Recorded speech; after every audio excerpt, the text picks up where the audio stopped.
Before we jump into the episode today, I want to share something with you from my heart. First of all, thank you so much for listening to the podcast. I really can't tell you how much your support means to me. We've been doing the podcast now for almost 4 years. I can't even believe it. And I'm so grateful for each and every single one of you that listens, shares an episode with your friends, sends me a DM or a text message letting me know how an episode resonated with you or any aha moments. Seriously, I couldn't be more grateful to be able to create this podcast. It has been such a blessing in my life, and I love hearing the ways it's been able to provide value in yours as well. One thing you might not know is how much work it takes to be consistent with a podcast. In fact, did you know that the majority of podcasts don't make it past episode number 10? And we are well beyond that. And it's just a lot thinking of the episodes, recording them, editing them, managing the guests, making sure that everything runs smoothly and gets uploaded consistently and regularly. And so that's why I have created an amazing opportunity for you to support the podcast monetarily. And in exchange for that, you will get exclusive premium subscriber content. So for as little as $3 a month, you can become a premium subscriber of the podcast. And every month I will upload new voice-guided workouts and breathwork meditation audio for you. So that way you can work out with me, coaching you in your ears. You can also take a moment to reduce your stress and relax and come down and ground down with one of my breathwork audios. So if that is on your heart to support the podcast for as little as $3 a month to become a premium podcast subscriber, I can't tell you how much that means to me and the growth of this podcast. I appreciate you. If you're interested, click the link in the description, become a premium podcast subscriber, new content every month, and while supplies last, I'll send you an exclusive podcast coffee mug so you can have your self-love and sweat coffee every morning. I appreciate you. Now let's get into the show.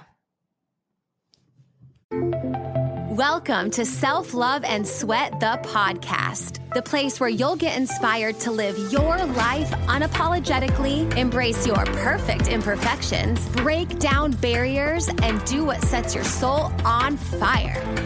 I'm your host, Lunden Souza. Hey, have you grabbed your free Self-Love and Sweat monthly calendar yet? This calendar is so amazing. It comes right in your inbox every single month to help you have a little nugget of wisdom, a sweaty workout, a mindset activity, just a little something to help keep you focused and motivated and keep that momentum towards your goals. So every day when you get this calendar, you'll see a link that you can click that will lead to a podcast episode or a workout or something that will be very powerful and quick to read. And then you'll also see on the top left corner of every single day, there's a little checkbox in the calendar. And what that is that's for your one thing.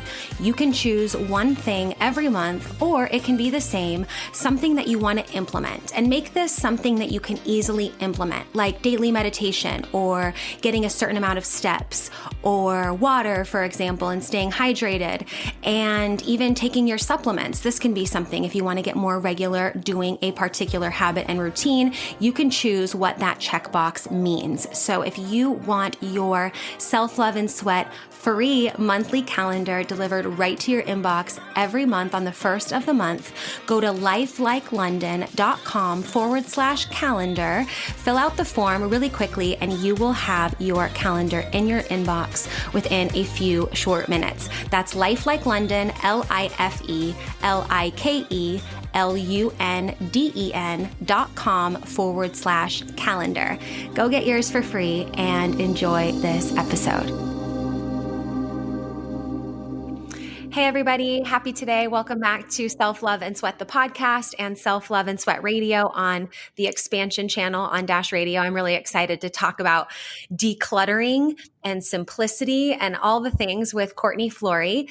Courtney is a wife, a mom, owner of Declutter Dwell, and the founder of the Simplicity Society. She is passionate about helping women find a sustainable rhythm of decluttering that fits into their busy lifestyles. And her goal is to help women create a home that is cozy, lived in, and easier to manage. And her heart is to walk alongside them on this journey because it's more fun when it's done together. Courtney, I'm so excited to talk with you today. I think simplicity and decluttering, whether people do it or not, it's somehow so satisfying. So I'm excited for you to be here today and share your wisdom. Thanks for being here.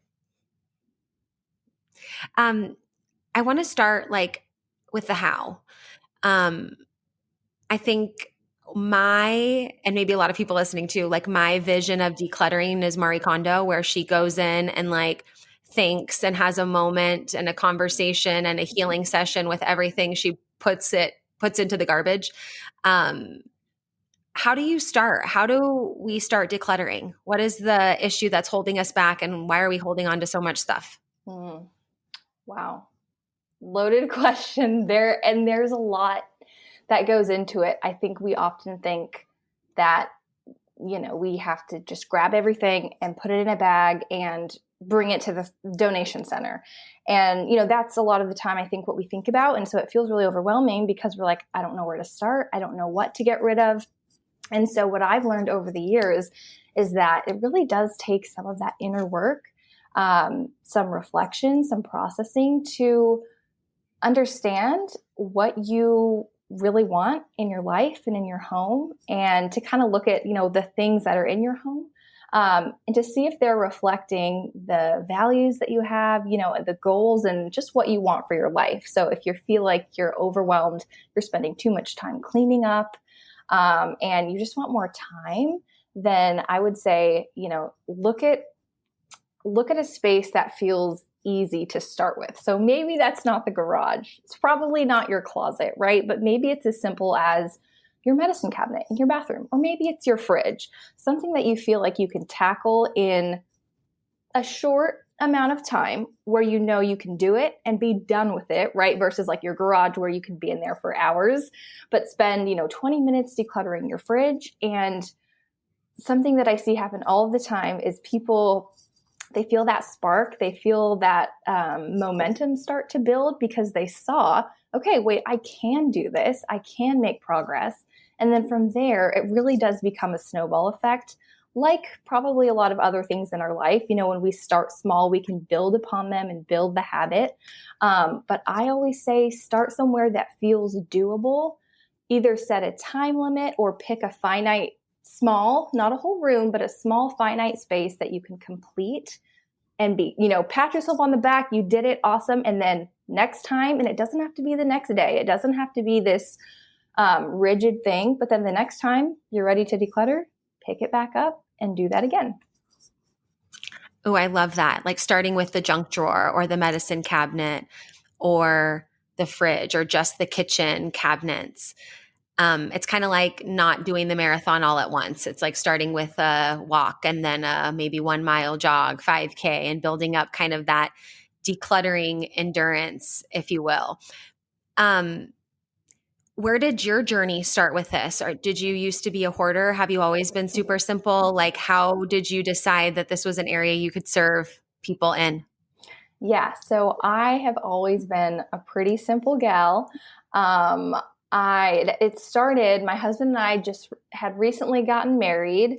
We were living in an apartment at the time, and my husband one night was like, what would you think if we got rid of a bunch of stuff and lived in an RV? And we were young. It was just the two of us. I thought, sure, why not? That would be fun. So we did that for a little less than 2 years. And, we didn't have a ton of stuff to begin with. We had things and we got rid of them.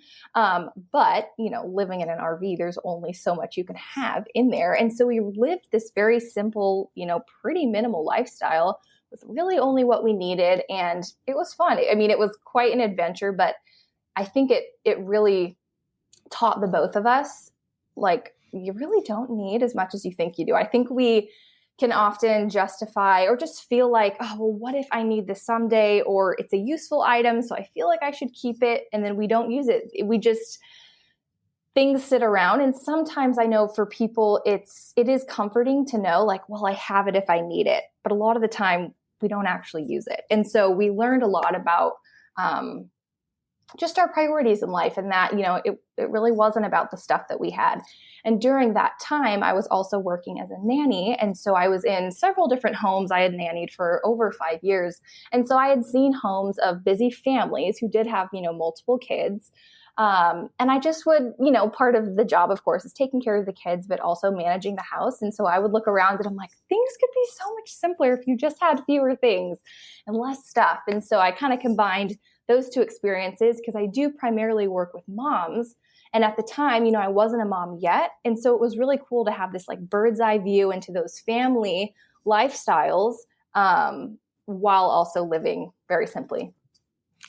Yeah. I think about, you said something or told me about, I think you wrote it on the form of my guests. I have you guys fill out just like areas and topics and points that you like to make. And one of the things you wrote was simplicity is greater than decluttering, I think it was, or simplicity.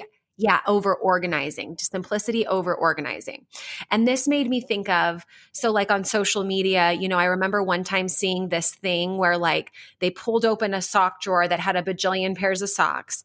And then they took all the socks out and then they put this like MacGyver gadget in there that you pop in the sock drawer and it opens it up and has all these squares that then you can organize more of your socks.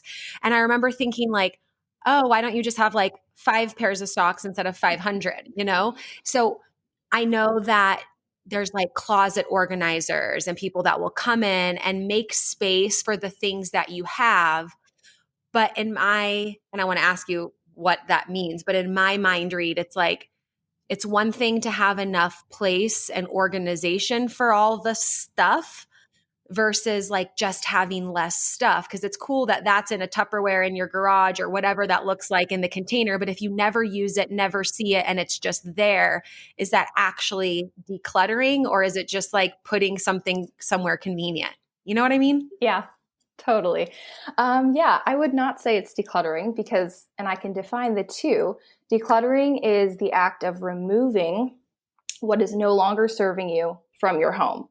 Organizing, and this is my definition, is making your clutter look pretty. Now, I guess I should say you can organize after you've decluttered if you really want to get into that, and you've simplified and you're like, I have what I need and now I want to make it look pretty. For some people, they like that, and I think that's fine. It's not my MO, but that's different. But if, going into it, you're like, I'm overwhelmed, I'm drowning, I have so much stuff, organizing isn't going to be the first step. It's easier, because all you have to do is just put the stuff in a bin and, it goes away and it's like, okay, I'm done. But especially if you're a mom, what happens when, little Johnny, pulls the bin out and dumps it out on the floor, because that's what you do when you're 2, and all the stuff is, and you have to go pick up all of those things. Well, you didn't get rid of the junk, right? You just put it away. You made it look nice in the cute wicker basket, which I get it. It's fun. It's like, oh, this looks so cute. But you didn't eliminate the problem, right? The problem was that you're overwhelmed, you're tired, you don't want to clean up all day, right? And so you didn't solve that problem. You really just put a pretty Band-Aid over it. But when you can actually get rid of the things, get them out of your house, you have less to manage, less to worry about, less to stress over, and truly you have more peace, because you can look around your house, and it's not going to be perfect, and we can talk about this, but it's not about having a perfect home, but it's about just making it easier to manage. I think we all want that, because we know at the end of the day that we're going to have more time, more capacity, more mental space for what really matters. Because I don't think anybody would say, cleaning and managing my home is like at the top of my priority list. Yeah, especially with the busy moms that you're working with regularly. And when you said make it look pretty, I was also thinking about your medicine cabinet analogy, where it's like, it's great if it looks pretty, but if like 6 of the bottles of Tylenol behind the first one that's perfectly lined up are like expired or crusty or could be combined or whatever. I remember being at a friend's house asking for, I think a Band-Aid. And then her being like, oh, the stuff is up there in those, bins. And I like open it up and I'm like looking for it. And I'm like, wait, this was expired in like 2019. This is empty. And I just started like getting, it's like, it's one thing if it looks pretty, but is it functional? And is it, like actually serving you when you go to that container and like, I need something from this. Can you actually find it? I know you work with a lot of moms. I'm not a mom, and I work with a lot of moms too in my life coaching business. And I often I say Lunden party of one. That's what I usually say as like a salute to mothers. Cause sometimes I'm just like, wow, superheroes in human form, right? Doing all the things for their kids, running their family. I know moms listening are like, yeah, I want to declutter and get rid of this stuff. But just as soon as I'm, decluttering over here, there's a mess over here. My husband comes in, throws his pile of stuff over here. Where do they start and how do they find relief through decluttering without like doing the most? I would say same thing applies like what I shared earlier. Start with something that feels easy.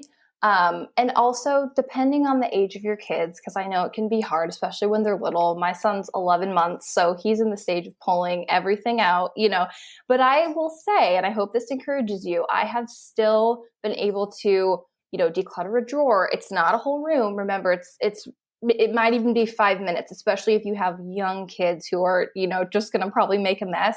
Because I've heard moms tell me, I can't do it when, they're awake because they make a mess. And if that's, if it works better for you to do it when they're asleep, that's fine. But you could include them, make them a part of the process. I've had so many great stories from moms who have shared, I've modeled it. They've seen me do it. It's not an overnight thing, but my kids, and they're a little bit older, but they've watched me do it. And then all of a sudden, my daughter came and said, hey, Mom, can we declutter my room together? Or, hey, I want to give some of my toys to, kids who don't have them. And I want to, take care of my own things. And I think that's just such a testimony to you, modeling and teaching and showing them. So if you feel like, I just don't know when I'm going to make it happen with the kids here, include them. And, it may take some time, but even if it's, like I said, 5 or just 10 minutes, it's still progress. And I think we often, if you're like me, we're often hard on ourselves, and we can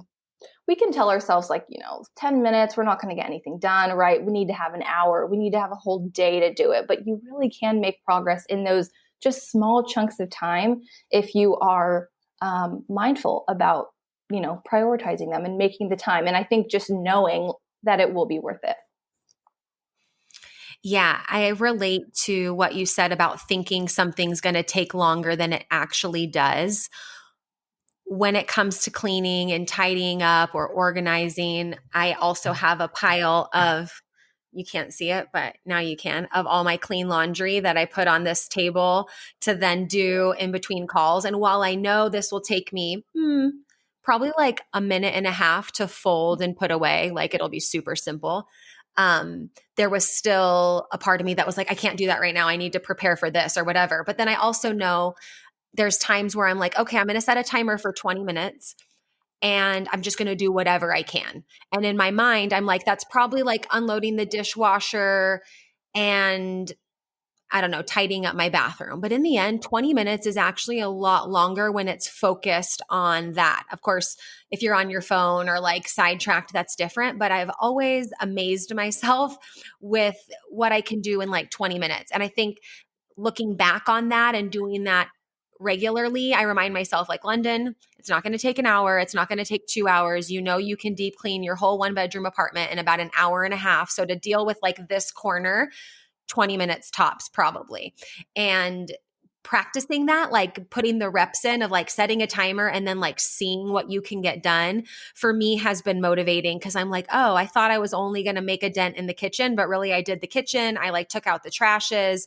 I, just like tidied up and got things a little bit more organized.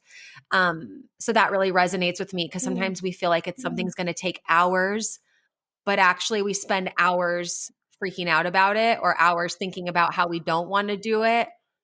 How do you help people like push past that analysis paralysis? Hmm. That's funny. I just recently posted some content about, I think it was a reel, about how we spend more time avoiding it than actually doing it, which is so true. Especially, I mean, I'm sure this could apply to so many things, but I see this happen a lot with decluttering because we know it needs to get done. And I always say, decluttering isn't the sexiest chore on the list. Like nobody wants, it's always like, I'll push that off. That can happen later. A lot of the time, it just doesn't feel like something we want to do, especially if we're already tired. It's been a long day, what have you, because decluttering requires decision making, which means Mm. it's a process. It's something you have to think about, right? Especially, and maybe not the fridge. You still have to think, do I need this? But especially when you can get into things like your closet, baby clothes, things like that, where it may feel a little bit harder to let go of. So I would recommend just thinking through, you know, what is first on your list, and then what is most important, what is something that is maybe a pain point for you. And then I think knowing that you have just one thing to do instead of your list of 10 things, because I know it can feel overwhelming when you can look at your whole house and think, where am I going to start? I have to do every room, especially when you are that overwhelmed. So pick that high priority space and then start there, and then you can move down your list. Yeah, I think of like those moments when you get in that mood to declutter and then you dive into the biggest project and then you feel like, oh shit, I like opened up another can of worms, then this drawer led to this drawer. So doing some kind of assessing and planning and like you said, deciding where you want to start. What have you seen to be like a realistic timeline? I know you work with a lot of busy moms and probably every day tackling something is not the jam, but also just doing one thing and then waiting a few months to do another only to have that first thing be recluttered again. You know what I mean? Like what's an ideal tempo that stretches people's comfort zones a little bit, but then also gets the job done so that you can look back and be like super stoked on what you've created in your home? That's a good question. So that does vary. And I'm thinking of the ultimate goal, and I'll talk about that. Really, it's what I do now. And of course, it takes some time to get there. But I was just talking with a client who has essentially graduated because she's like, she's just learned a lot and she's come a long way, especially mentally. Like I talked about, there's a lot of that inner work, and it does take the noticing in your home or seeing something and doing it right then and there. And like we've been talking about, it's not doing a whole room, but just noticing something on your kitchen table or a pile of things that you need to deal with that could take 3 minutes, right? But instead of waiting or saying, okay, I'll do my 15 minutes on Tuesday, and I'll get to it then, seeing it and like acting on it when you can, especially when it is like a 2-minute thing. And when you can do that, and I guess I should also say that is more after you do what I call the initial purge of, really going through room by room. And yes, that is a process. But once you've pared down and you feel like what you have is easy to manage, you are, of course, going to continue decluttering because that's how you keep it clutter free, right? Because we're always going to have things coming in. I'll have people say like, well, when is it going to be over? And I'm like, it's not, but it will get easier. It's like, that's where I am. I was just getting rid of stuff today. I just had a blender that I'm like, we're not using. I have this other blender I use. I can donate it. And it's those like in the moment, I see it, I don't need it decisions. And that's like the ideal end goal, because then it's not, I have to dedicate 30 minutes on a Wednesday afternoon. It's like, I can see it and get rid of it. But before you can get there, I think, I would say several times a week, if you feel like right now I can do, and if it makes you feel better, you can pencil it in. If you feel like you need to see it on a calendar, and I will say too, if you want to make it happen, but you're one to kind of be like, yeah, I'll declutter, but then it's like, that time comes and then you don't do it, maybe pencil it in like it's literally like it's a priority, right? Put it on your to-do list like it's something that is important to you to get done, from 2:15 to 2:30, if that's your thing. mark it down. If not, loosely go into it, and say, okay, I can look at the week ahead. I know that I have, Tuesday, Thursday, and Saturday, that I can do these sections. For me, I'm somebody who I like structure, but I also like flexibility. So I want to know what's going on. I want to have a plan, but I also don't want to have to follow rules. I want to do what I want to do. Right. And so, you can kind of figure out what works for you. I don't want to say, you have to follow a certain regimen, because I'm all about, just kind of doing what feels best in the season that you're in. But hopefully that answered your question. Yeah, totally. I love I feel like I have the same duality of the brain, like you said. It's like, I want things to be scheduled and planned out. I want to know what I'm going to tackle, but nobody's going to tell me when to do it, not even myself sometimes, Mm-hmm. which is funny. But yeah, you said the initial purge, and then you mentioned graduation. I know that's kind of like the beginning and the end goal. What other steps do you walk your clients through from that initial purge to graduation? Or what are some common next steps or even setbacks that you maybe see from people? It's like they got to the initial purge, but then maintenance might be sticky or a struggle. And what are some tips we can give in that kind of gray middle area? Yeah. So I know in the beginning, especially once you start, you can feel motivated. Like we talked about, you've built some momentum, you feel really good. But what can happen, especially if you don't have support or community, or it's just someone holding you accountable, sometimes people can kind of fall off, right? Because it's like, I feel really good, but then something happens, life happens, something comes up, or maybe you did the easy stuff and then you kind of got to the harder things, and it's like, and you kind of throw in the towel, and then you may stop for a while, or you may think, oh, it just isn't for me, or you may go to organizing because it feels easier. That will sometimes happen. But I encourage people to either find an accountability partner, someone to do it with, or, be in a community, because I know that having that ongoing support is so key. Because, even if you can hear, your friends doing it with you, or you have people who are doing it alongside you, it makes it feel more fun. It makes you feel less alone, because sometimes it can feel lonely. Like I said, it's not always the most fun thing to do. It can be, but if you're just kind of trudging through it, it can be easy to just say, okay, I'm done. I'm not going to keep going. So I think having support, and also being really mindful about what you're bringing into your home as you're letting things go. Because something that I will see happen is that people are so diligent about letting things go. They're bringing their donations, but they're still shopping pretty frequently, or things are just coming in because of life. And, they may not be letting things go as quickly as they're coming in. And so I'll have people say, well, I decluttered, but 3 weeks ago, but now this space is a mess again. What happened? I don't know. It could be because maybe they just need to get rid of more, or maybe they have things coming in that they're purchasing, or that are just coming in their house. So I always say, be mindful of your shopping habits. I guess that is a huge piece of it too. Because when we think of decluttering, we think of sending things out, but we also have to be cautious of what's coming in. Yeah. And that's a whole, deep rooted area to uncover too. Talk about decluttering our physical space.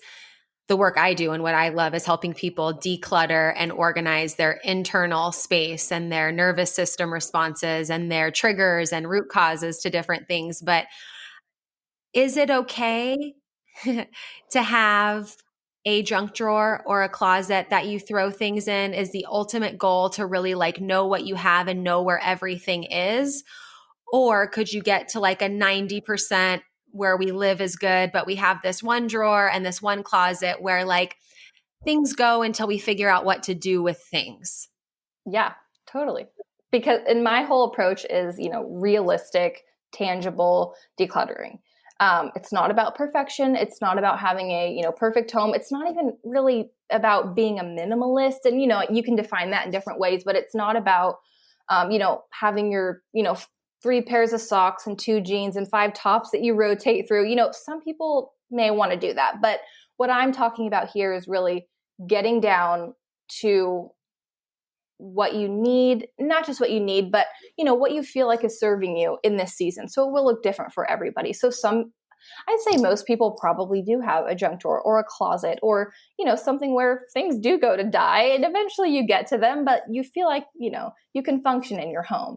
And maybe that's what it is that, you feel like your home is easy enough to manage and you're not feeling bogged down or like you don't want to spend time in your home. I've had many people share, like, I would just rather be out. We're always going out doing things because my house just makes me feel so anxious. So I feel like if you feel like you can rest in your house, that if you can manage it, then I'd say that's good. Yeah. And being able to relax and come into that I'm home kind of state, not like, oh shit, I'm home. I want to go somewhere to like escape that. I can see how having no junk drawers and having one or two could be the same, different environments and different responses depending on the person and what they've decided is their, like, not perfect, but you know what I mean? What's their complete, what their comfortable looks like. One thing I'm thinking of when it comes to my parents and also one of my friends, and you're married too, and I'm a London party of one, so I'm with my stuff and it's my things. But I remember my mom very much being like everything has a place and gets put away type of feeling. Whereas my dad would have like a pile of the clothes that he likes to wear when he goes out and walks and exercises in the morning. So instead of putting that back, it was just like shoes and clothes gone on a pile in the side of the corner of the room. And then I think of my friend who their house is like, immaculate. She does such a great job. She's like, she would be all over this conversation and love it. But her husband has this like corner of the countertop where he puts like the mail, his keys, like it's just like his spot.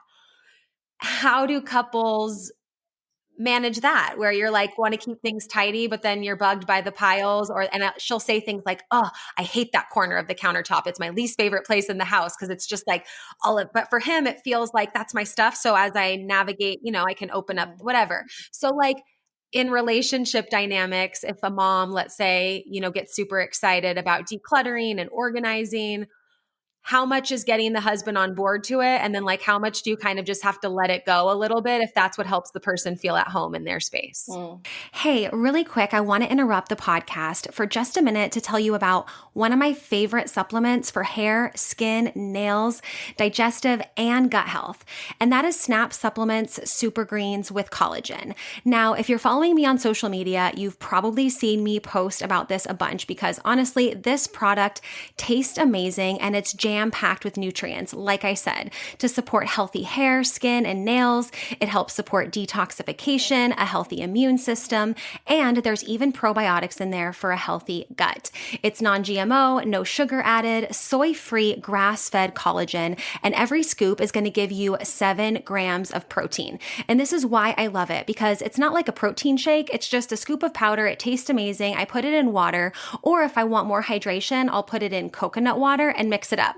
And it's like having a nice, refreshing beverage that's packed with a bunch of super greens and protein. So what I'm super excited about is that for listening to the podcast, you'll get this discount here, nowhere else, but for listening to the podcast. You can save 25% off on all your Snap supplement purchases, including the super greens with collagen. And you do that by using code LONDON25 at checkout. That's LUNDEN 25.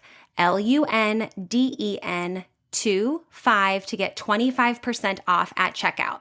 You can shop on snapsupplements.com or you can shop on my website, lifelikelondon.com/supplements. And you'll see there's already an additional 10% taken off. But you, because you're a podcast listener, you're going to get 25% off when you use the code LONDON25 at checkout. LUNDEN 25 at checkout to get your Snap supplements, super greens, and collagen, and all your Snap supplements for 25% off. Now, let's get back to the show. Also a good question. And this is something that's even shifted for me in my own life over the years. Because I remember when we first got married, actually, funny story.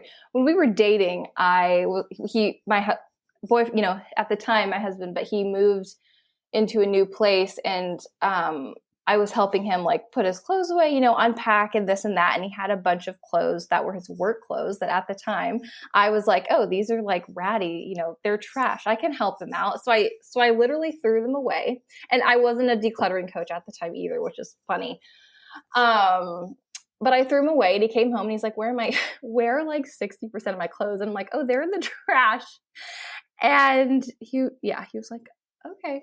So he wasn't happy about that. But anyway, so that's what I always suggest not to do. Don't go in and touch, especially, your kid's stuff is different, but, or it can be, but husbands, spouses stuff, it's like, you can encourage them and you can, just similar to your kids, lead by example. You start with your stuff. And a lot of the time, they will eventually see the benefits that you've experienced. They'll see, the changes that you've had. And I want to say a good majority of the time, my clients will say, and sometimes it takes time, it's not always quick, but they'll say eventually their husband asked to, hey, can we set aside this time to declutter the garage together? Kids went to grandma's house. I'm thinking specifically, and they did that, or, he'll start doing some of his own things.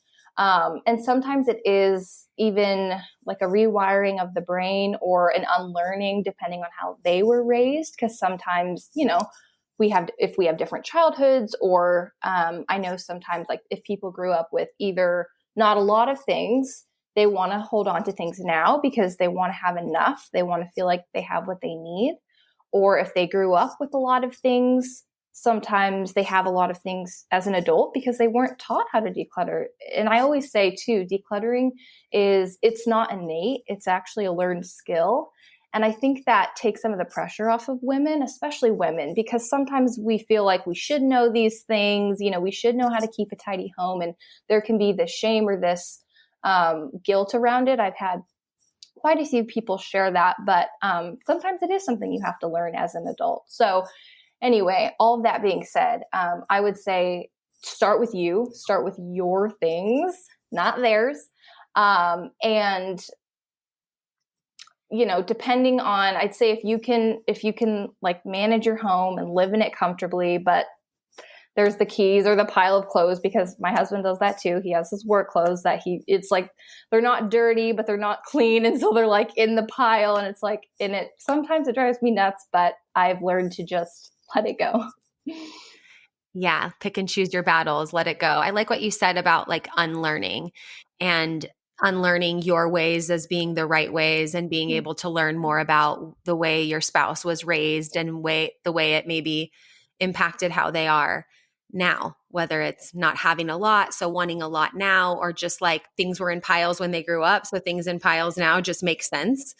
And being able to connect in that way, I think is really powerful. I think connecting with our own inner child is beautiful. And then also, with our partner or our friends, and seeing like, this is where it might have came from. Instead of me shaming them out of it, how can I just lead by example and love on them a little bit more? I like that a lot. Yesterday, not thinking about what we were going to do today. I knew you were on my podcast today, but I wasn't cleaning because I knew you were going to be on my podcast. But it was about 4:35 and I was like, I just was kind of like winding down for the day. It would have been very easy for me to just like chill and be cozy, which is no problem. But earlier that day, I was on a call with a group of people. We're starting a new community and kind of business together. And one of the things we talked about was decluttering our internal space to make room for new, right? We can live in copy paste reality, just like we mentioned in our physical world, like things were messy, so things are messy now, right? Copy paste, just whatever. But in order to avoid some of that copy paste, especially energetically when it comes to business and creating something new, getting rid of limiting beliefs and things like that, I was like, you know what? I'm going to clean my apartment. Not because I'm like, oh, it's dirty and I need to clean, but I'm going to like think about the internal cleansing and, cleaning out the junk drawers within my own mindset and within my own nervous system and body, and using like a different intention to put towards the cleaning, rather than like, I need to declutter because things are messy and clutter equals, I can't be at home, or whatever we make it mean, right? We can go down this like autopilot of thoughts. And I hadn't really done that before. I mostly would just like turn on some music, sing the songs, and before you know it, everything was clean. But that was really helpful for me yesterday to be like, what's happening in my personal, professional life that I can bring to this necessary process of cleaning. And that was really helpful for me. I don't know if you do that or if that's helpful for people you work with, but that really helped me yesterday for sure. Yeah, I know that when you declutter your physical spaces, a lot of the time it does feel like either an internal declutter or a mental declutter.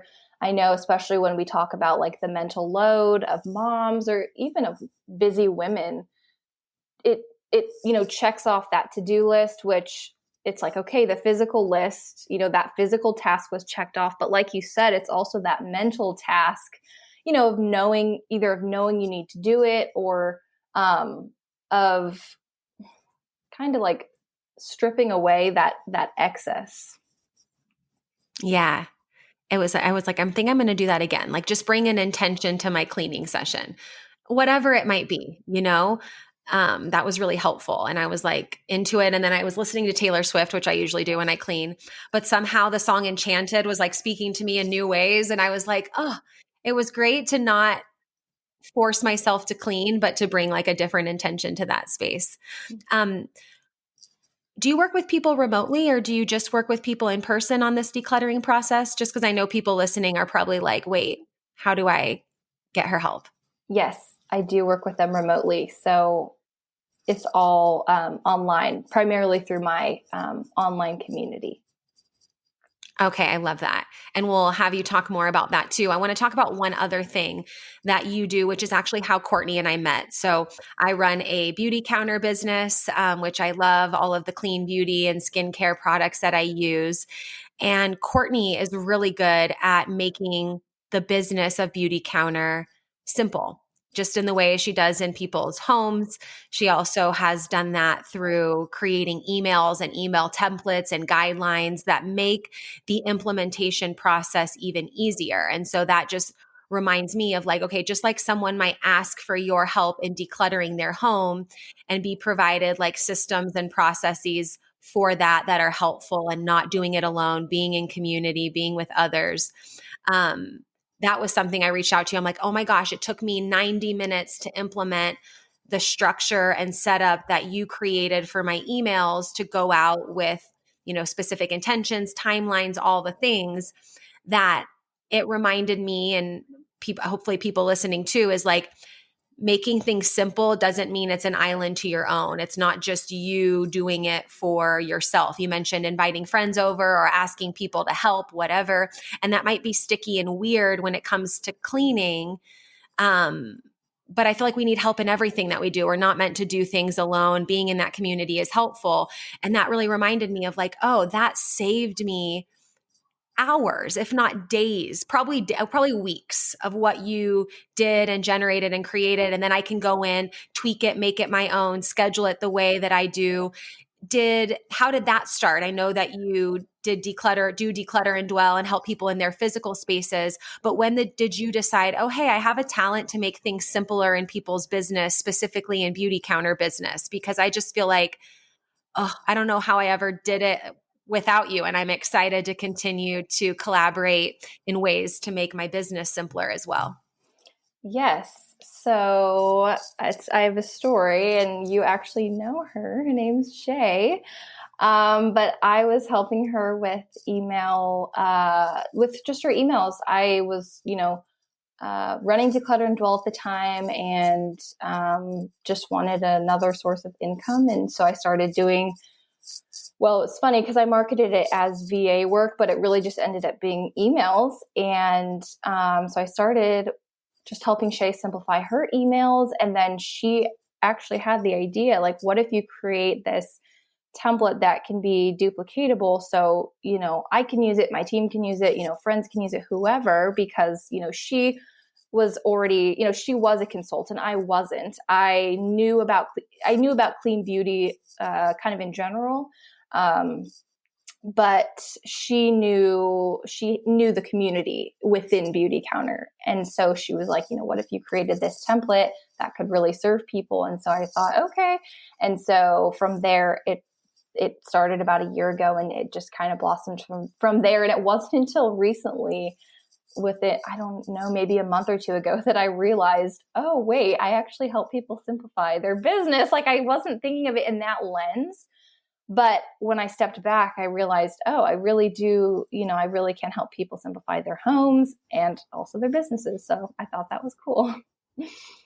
Yeah. And I love it how you did it and then realized afterwards, oh, wait, this is what's in alignment with what I already do, right? It's cool how our interests and areas we might be find us in lands that are familiar. We're like, wait, actually, I simplify people's houses and businesses. So if you are with Beauty Counter or you want to get with Beauty Counter, you want to get with Courtney too, because she makes just streamlining email so much simpler. And I love the way that you do it because you have these templates, which everybody gets, but then there's like little blurbs that are like, insert your story here or put your favorite product here. So there's room for us to make it personal, but we don't have to start everything from scratch because running a business, especially remotely, and then wanting to have the freedom of time. And like we talked about, I don't want to do it, but I do want to do it. It made it so much simpler to be like, oh, there's a resource that I can utilize that still keeps the personalness in my business, but I don't have to do everything from step one to implementation. And so I wanted to point that out too, because I just feel so grateful for the way that you've helped me simplify my business. And I love that story. I love Shay. She's so wonderful. Great. Yeah, we have such a great team. So the more people that I meet within the ripple of Beauty Counter, the more I'm like, yes, I love it. Where can people connect with you before we close? Social media, your online community, whatever you say, I'll of course write in the description below. So it's super simple and easy just like you do, for everyone to find. But let us know how we can connect with you, whether it's to declutter our home, simplify our home, or simplify our business. Yeah, so you can connect with me on Instagram at Declutter Dwell. And then I have my membership community if you want that ongoing support while you're decluttering. That's called the Simplicity Society. So we'd love to have you join us there. And then if you are a Beauty Counter consultant and you want to connect with me on Instagram, it is at your BC Biz Bestie. Cool. And I'll put all those links in the description. And I was just thinking about, I had this visual of like inviting friends over and going to different friends' houses. And instead of it being about food or drinks, not that that can't be involved, but like, going to Courtney's house and there's 5 of us and we're going to have, maybe a glass of wine, but we're going to help Courtney declutter that room or that space. And then the next month or the next week or whatever we choose, going to this person's house. I just love creating things that are like, not your normal. Like people are, let's go to your house and have drinks. Let's go here and do this. But it's like when we can really pinpoint the areas that we're struggling and utilize help and make it fun and make it like a party or something cool. Hopefully anyone listening, you start that. Call your friends, hit them up. We're going to my place first. Help me with this cupboard. Next week, we'll go to your house and help you with that drawer. I want to live in a world that's like that. Yeah, I love that. And I agree. I think when you can make it fun, whatever it is, just make it fun, right? Like you said, turn music on, grab your favorite beverage, invite your friends over, like make the experience something that you can enjoy. Thank you so much, Courtney, for being here. Thank you guys for listening, and we'll see you on the next episode. Thank you so much for listening to this episode of Self-Love and Sweat, the podcast. Hey, do me a favor. Wherever you're listening to this podcast, give us a review. This really helps a lot. And share this with a friend. I'm only one person, and with your help, we can really spread the message of self-love and sweat and change more lives all around the world. I'm Lunden Souza, reminding you that you deserve a life full of passion, presence, and purpose, fueled by self-love and sweat.